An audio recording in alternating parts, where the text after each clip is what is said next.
नमस्कार बच्चों, आज हम करने जा रहे हैं वायुयान की कथा पार्ट 2।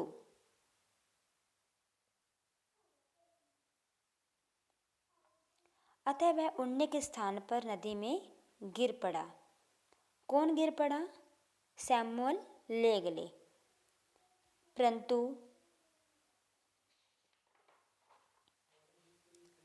राइट बंधुओं के साथ ऐसी कोई घटना नहीं घटी।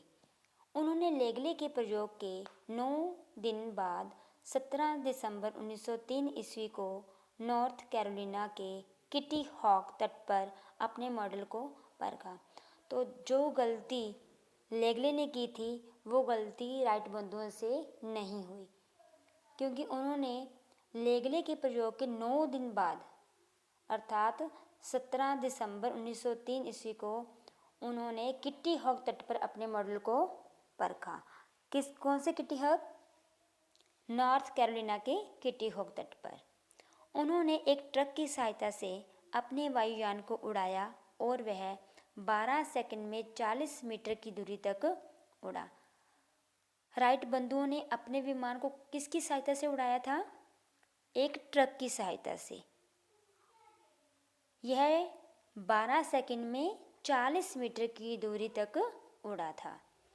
उसमें ऑरवेल भी बैठा हुआ था। यह वायुयान के हवा से भारी रूप की पहली उड़ान थी। इस मॉडल में कपड़े के 2 पंख थे जो तारों से बांधकर सही स्थान पर रखे गए थे। तो जो राइट बंधुओं ने विमान बनाया था उस विमान में ऑरवेल भी बैठा था। यह वायुयान जो था वो हवा से जो भारी रूप की जो पहली उड़ान थी इसने भरी थी। और जैसे हम देखते हैं ना कि आजकल जो विमान होते हैं उसमें एल्युमिनियम के पंखे लगे होते हैं, तो जो इन्होंने विमान बनाया था उसमें इन्होंने कपड़े के 2 पंख बनाए थे और जिन्हें कि इन्होंने तारों से बांधकर उचित स्थान पर लगाया। इसमें इंजन नीचे वाले पंख में पायलट की सीट के दाहिनी ओर लगा था। और उन्होंने क्या किया? वो पंख कहाँ लगाया था? पायलट की सीट की दाहिनी ओर लगाया। पीछे की ओर एक पंखा लगा था जो उसे हवा में धकेला, और एक पंखा पीछे लगा दिया। कहाँ लगाया? पीछे। क्यों लगाया था? ताकि उससे हवा को धकेला जा सके। राइट बंधुओं ने धीरे धीरे इसमें और सुधार किए तथा एक ऐसा वायुयान बना लिया जो आधे घंटे में लगातार 40 किलोमीटर की यात्रा कर सकता है। अब देखो, एक बार विमान बनाया तो उसमें कुछ गलतियां भी नज़र आएंगी। तो राइट बंधु ने क्या किया? जो उन्होंने विमान बनाया था उसमें धीरे धीरे कुछ और सुधार किए और उन्होंने एक ऐसा वायुयान बना लिया जो कि आधे घंटे में, हाफ आवर में 40 किलोमीटर की यात्रा कर सकता था। जो पहले बनाया था वो कैसा? वो था 12 सेकंड में 40 मीटर, और अब आधे घंटे में 40 किलोमीटर की यात्रा करता था। फ्रांस के लुई वेलोरियल ने एक अन्य मॉडल बनाया जिसने सन 1909 ईस्वी में सर्वप्रथम इंग्लिश चैनल को 27 मिनट में पार कर दिखाया।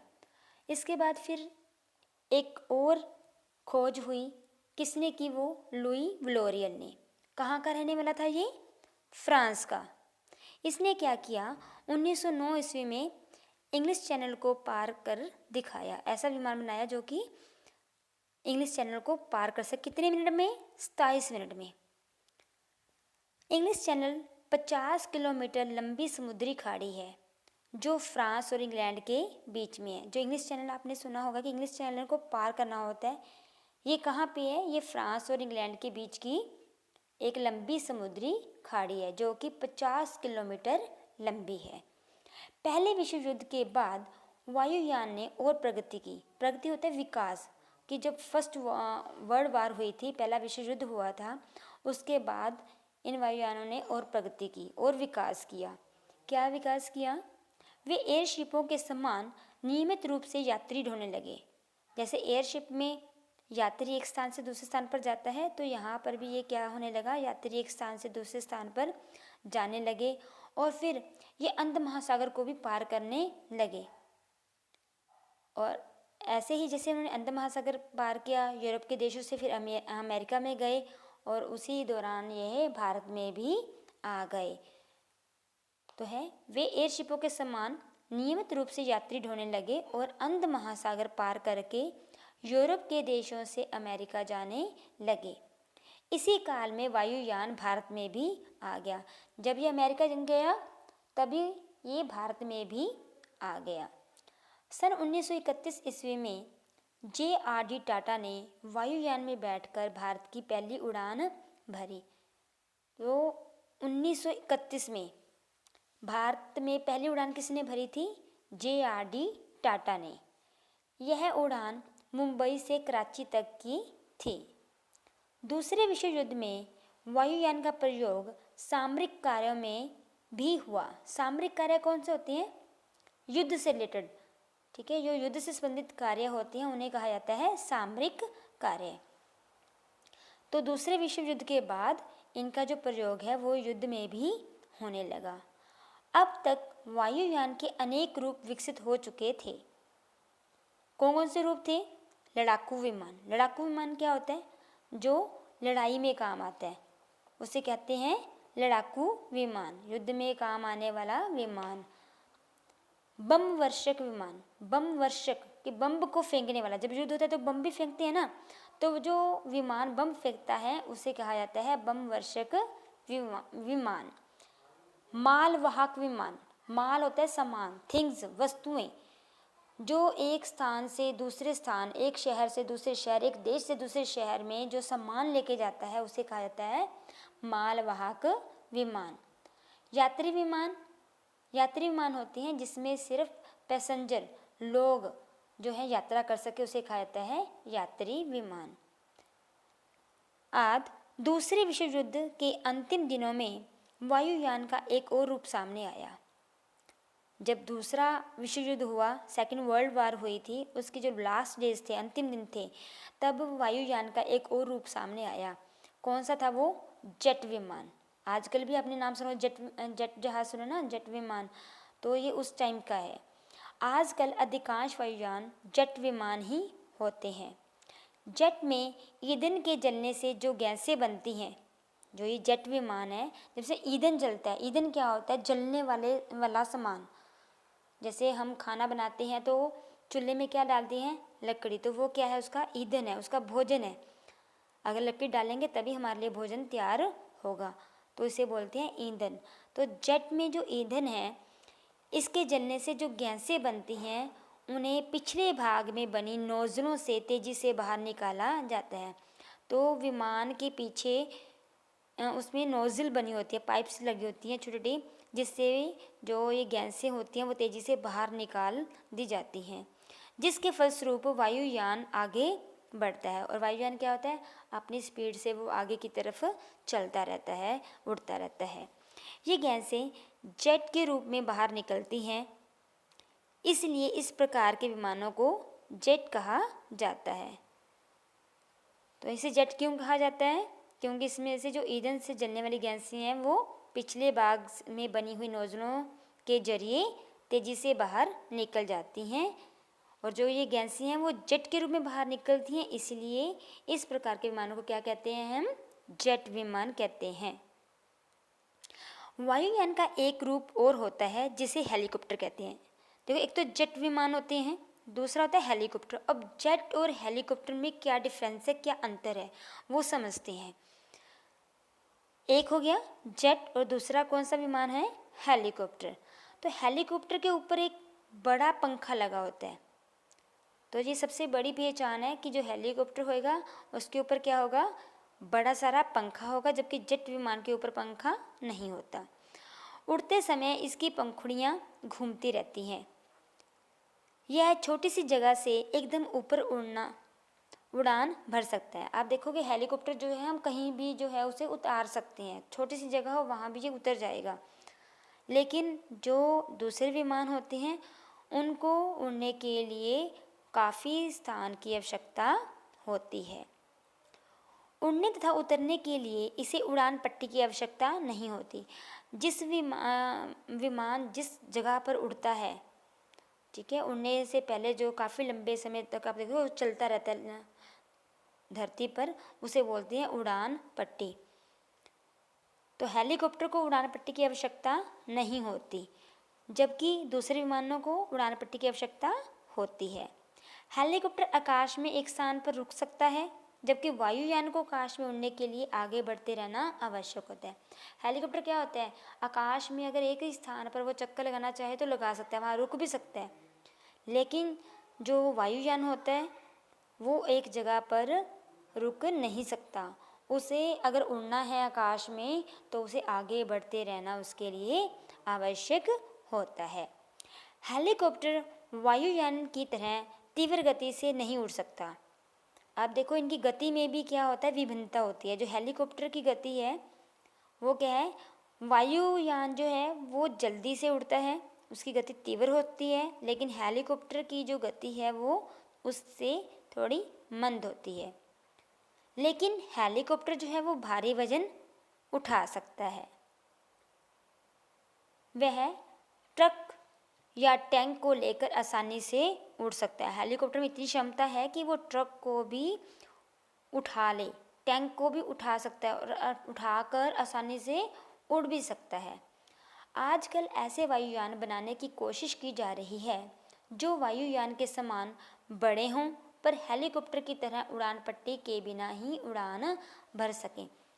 अब एक डिफरेंस और है, एक अंतर और है इसमें। क्या अंतर है, हेलीकॉप्टर में जो यात्री हैं वो कम बैठते हैं, कुछ लोग ही बैठ सकते हैं, कुछ क्या 3 4 6 हेलीकॉप्टर में जो है बहुत कम लोग बैठ सकते हैं, जबकि जो दूसरे विमान होते हैं उसमें जो यात्री हैं वो काफ़ी मात्रा में, काफ़ी गिनती में बैठ सकते हैं। तो आजकल भी ऐसे ही वायुयान बनाने की कोशिश की जा रही है जो कि वायुयान की तरह बड़े हों लेकिन हेलीकॉप्टर की तरह उड़ान पट्टी के बिना ही उड़ान भर सके, ताकि हम उस स्थान को किसी और काम में प्रयोग कर सके, स्थान की जो है बचत हो, स्थान कम लगे। साथ ही उनकी गति भी वायुयान के समान तीव्र हो। लेकिन जो हेलीकॉप्टर उसकी गति क्या होती है, उसकी गति कम होती है, जबकि वायुयान की जो गति है वो तीव्र होती है। तो गति भी जो है वो वायुयान की तरह होनी चाहिए। सामान्यतः वायुयान भूमि पर ही उतरता है और वह वहीं से उड़ान भरता है।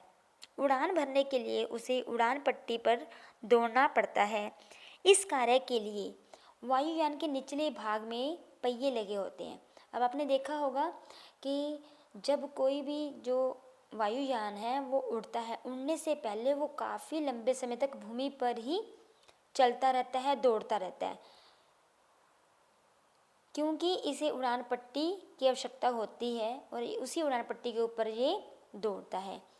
इस कार्य के लिए क्या होता है, इसके वायुयान के नीचे पहिए लगे होते हैं, जिसके कारण वो आसानी से वहाँ पर जो पट्टी है, उड़ान पट्टी है, उस पर दौड़ता है। उड़ते समय ये पहिए वायुयान के पेट से चिपक जाते हैं।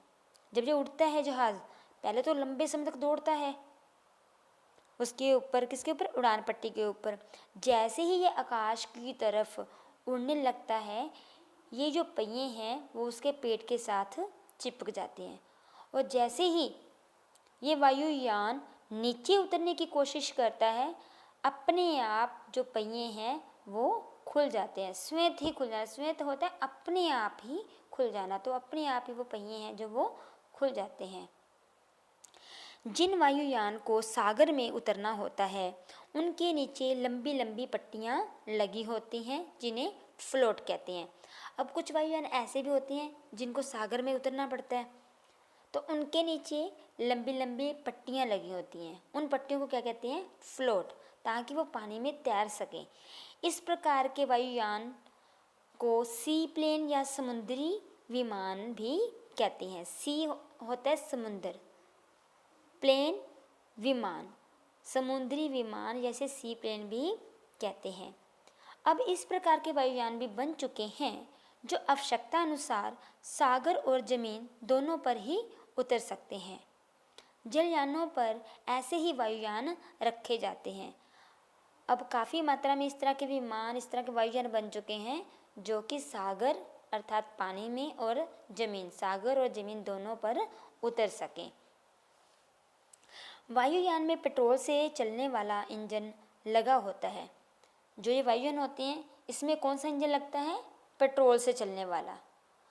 इसे आंतरिक दहन इंजन भी कहते हैं। जो पेट्रोल से चलने वाला इंजन होता है इसे और किस नाम से जाना जाता है? आंतरिक दहन इंजन। अधिकांश वायुयानों में 4 से 6 तक इंजन लगे रहते हैं। कुछ वायुयानों में प्रयोग के लिए 12 तक इंजन भी लगाए गए हैं। आप देखो कि ज़्यादातर जो वायुयान होते हैं उनमें 4 से 6 इंजन ही लगाए जाते हैं, लेकिन कुछ ऐसे भी हैं वायुयान जिनमें 12 इंजनों का भी प्रयोग किया जाता है। और इन इंजनों के साथ क्या होता है? सुपरचार्जर भी लगा होता है जो उड़ान भरते समय अतिरिक्त शक्ति प्रदान करता है। जैसे कि हम नाम से जान गए हैं, सुपरचार्जर, चार्जर होता है शक्ति प्रदान करने वाला। अब ये सुपरचार्जर लगा है, इसका अर्थ है अतिरिक्त शक्ति प्रदान करने वाला, उसमें चार्जर लगा होता है। सामने की ओर पंखा लगा होता है जिसे प्रोपेलर कहते हैं। आप देखोगे कि वायुयान के बिल्कुल सामने एक पंखा भी लगा होता है, उस पंखे को क्या कहते हैं? प्रोपेलर। यह उड़ान भरते समय हवा में उसी प्रकार धंसता जाता है जैसे लकड़ी में पेच धंसता है। जब ये उड़ान भरता है, ऊपर आकाश की तरफ उड़ता है, तो ये ऐसे धंस जाता है जैसे लकड़ी में पेच हम धंसा देते हैं, धंस जाता है। उसी प्रकार ये भी वायुयान के बीच में धंस जाता है। आधुनिक वायुयान आवाज़ की गति से दुगनी गति से उड़ सकती हैं। जैसे उसकी आवाज़ होती है उससे डबल, उससे दुगनी गति से वो उड़ते हैं। वैज्ञानिक इससे भी तीव्र गति से उड़ने वाले विमान बनाने में प्रयत्नशील हैं। अब जो वैज्ञानिक हैं वो ये सोच रहे हैं, ये प्रयास कर रहे हैं कि हम इससे भी तीव्र गति, तीव्रता इससे भी तेज गति में वाले जो विमान हैं वो बनाएं। वायुयान एवरेस्ट से 3 गुना ऊंचाई तक जा सकता है, किंतु वह वायुमंडल को पार कर अंतरिक्ष में नहीं जा सकता। जितने भी ये जहाज़ हैं, वायुयान हैं, ये माउंट एवरेस्ट है ना जो चोटी, तो उससे भी 3 गुना ऊंचाई तक ये ऊपर जा सकते हैं, पर अंतरिक्ष में नहीं जा सकते। क्यों नहीं जा सकते अंतरिक्ष में? आप जानते हो कि जो वायुयान है वो अंतरिक्ष में क्यों नहीं जा सकते? क्योंकि जो हवा की सीमा है वो भी, जो हवा है वो भी एक सीमा तक ही होती है। अंतरिक्ष में एक सीमा है हवा की भी, कि उस सीमा के बाद जो हवा है वो रुक जाती है, वहाँ पर हवा नहीं होती। तो अंतरिक्ष में क्या हवा नहीं है, इसलिए वो अंतरिक्ष में नहीं जा सकते। और वायुयान को उड़ने के लिए क्या चाहिए? वायुयान को उड़ने के लिए हवा चाहिए। तो अंतरिक्ष में हवा नहीं है, इसलिए जो वायुयान है वो अंतरिक्ष में नहीं जा सकते।